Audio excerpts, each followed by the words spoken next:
Dalawang bagyo na ang nasa Philippine Area of Responsibility ngayon. Ang severe tropical storm na Nona at ang tropical depression na Onyok na pumasok naman kaninang hapon. Alamin natin ang latest mula kay GMA resident meteorologist Nathaniel Cruz. Mang Tani.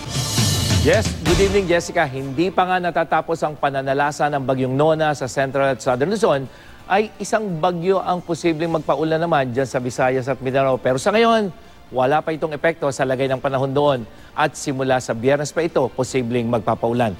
Ang epekto naman ng bagyong Nona ramdam pa rin hanggang ngayon dyan sa may ilang bahagi ng Luzon dahil na rin sa mabagal nitong pagkilos habang binabaybay ang West Philippine Sea. Ngayong gabi magpapatuloy ang pagulan dito sa Metro Manila at sa iba pang bahagi ng Luzon. Base naman yan sa rainfall map ng Metra Weather. Nasa ilalim pa rin ang Public Storm Warning Signal number 2 ng Pag-asa, ang Bataan, Southern Zambales, Cavite, Batangas at Lubang Island. Manatiling IM ready sa masamang panahon, flash flood, landslide at storm surge o yung daluyong sa coastal areas. Signal number 1 naman sa Metro Manila, nalalabing bahagi ng Zambales, Pampanga, Bulacan, Tarlac, Rizal, Laguna, dyan sa may Northern Occidental Mindoro at Northern Oriental Mindoro. Maging alerto pa rin sa malakas na ulan at pagbugso ng hangin. Bukod sa mga nabanggit na lugar, delikado pa rin maglayag ang mga may maliliit na sakyang pandagat sa lahat naman ng seaboards ng Northern at Central Luzon, kasama na ang Western Seaboard ng Southern Luzon. At dito sa pinakabagong forecast track ng Pag-asa, humina na nga ang bagyong Nona at magtutuloy-tuloy ito hanggang sa maging isang low pressure area na lamang habang tumatawid o namamaybay dyan sa may West Philippine Sea. At sa Sabado, inaasahang nasa labas na ito ng ating PAR. Namata ng Pag-asa ang sentro ng bagyo kaninang alas 6 ng gabi, 80 kilometers dyan sa may west-southwest ng Olongapo City sa Zambales at may lakas ng hangin itong nasa 100 kilometers per hour malapit sa gitna at bugsong umaabot naman sa 130 kilometers per hour. Inaasahang kikilos ito pa northwest sa bilis lamang na 7 kilometers per hour. Bukas, asahan ng mahina hanggang katamtamang ulan. Diyan naman sa Northern at Central Luzon, lalo na sa umaga, uulanin din ang mga riyon ng may maropa mula umaga hanggang gabi. Diyan sa Western Visayas, posibleng mahinang ulan pagdating sa hapon. Habang sa Mindanao, maaaring umulan pagsapit ng hapon pero dulot na yan ng mga thunderstorm. At dito sa Metro Manila, nananatiling mataas ang tsansa ng ulan sa susunod na 3 araw. Pero mga kapuso, mas mahina na po at mas madalang yung mga pagulan.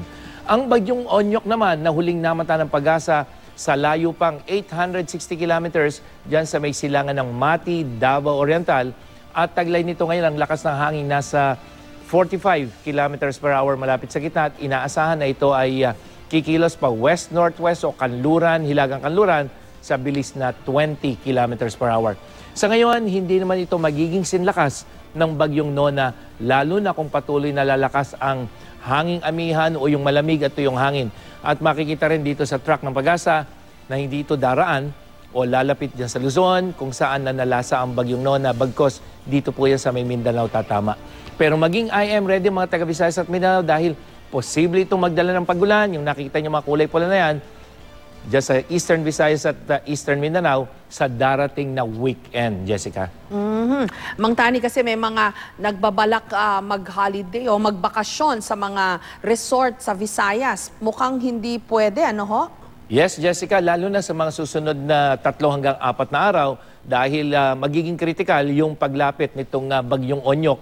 Samantalang ito kasing si Nona na nandito sa may West Philippine Sea, ang apektadong lugar talaga niya na itong Southern Tagalog Provinces, kasama na yung Palawan at ilang bahagi ng Western Visayas. So kung ang nakikita nila ay sa mga susunod na 1 o 2 araw, bukas hanggang Biyernes, may posibilidad na maganda pa yung panahon dito, Jessica. Pero oras na mag-Biyernes, Sabado at Linggo, habang tatawid dito, kahit hindi kalakasan, Jessica, hindi natin nakikitang isang napakalakas sa bagyo to. Pero kumisan, kung ano yung tropical depression o low pressure area, siyang magdadala ng maraming pag-ulan, Jessica.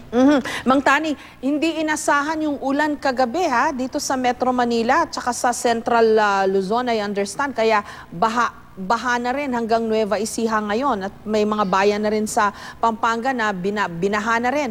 Ano ito? Habang paalis na nga lang itong si Nona, abay meron pang pahabol siyang malakas na ulan.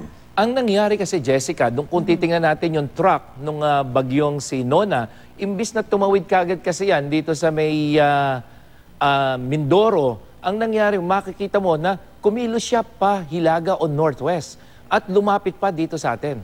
So yung paglapit niyan, maliban doon sa malakas na hangin, yung ulan na dala-dala nung malapit dyan sa gitna, sa sentro ng bagyo, yun yung naramdaman natin kahapon. Kasi kung yan ay nagtuloy-tuloy lamang, Jessica, patungo dito sa may West Philippine Sea at papalayo dito sa atin, hindi natin mararamdaman yon. At makikita mo, Jessica, yung dyan sa may Science Garden, na kung saan isa sa mga istasyon ng Pag-asa, na itala dyan kagabi, 136 millimeters.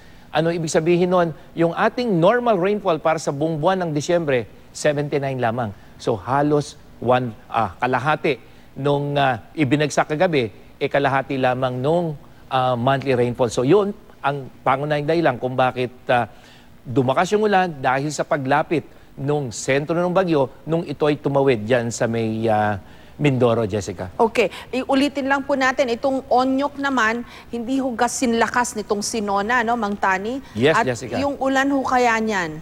Yun ang isang tinitingnan natin, Jessica. At muli, ang ano natin ay katulad ni Ondoy. Hindi natin sinasabing katulad to ni Ondoy, pero si Ondoy po isang tropical storm. Pero yung unang dala-dala niyan. So yung nakikita natin na lakas nito, posibleng hindi hangin ang magiging kalaban natin. Hindi katulad nitong si Nona na bukod sa hangin at ulan, ito po hindi natin nakikitang lalakas ito ng katulad ni Nano o ni Nona, pero ang mahalaga, Jessica, yung nakikita mga kulay na yan, ito ay para sa Biyernes pa, pwede pang magbago yan.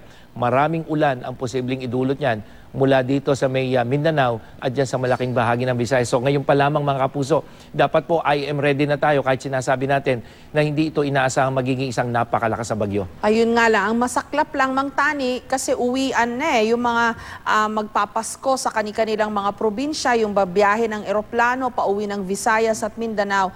Kung hanggang nitong weekend, masama ho ang lagay ng panahon, yun ang masaklap na balita. Baka maapektuhan yung mga biyahe ng eroplano. Ano po, pati yung mga ferry. Yes, Jessica. So siguro yan din yung isa sa mga dapat isaalang-alang ng ating mga kababayan, lalo na yung maglalayag dito sa karagatan mula Luzon papunta ng Visayas o kaya naman Mindanao papunta ng Visayas o vice versa. So dapat po tingnan natin. Pero nakikita natin, Jessica, dun sa truck kasi ng Pag-asa, maging dito kay Nano at saka kay Onyok, makikita Nona, natin, Nona, I'm sorry.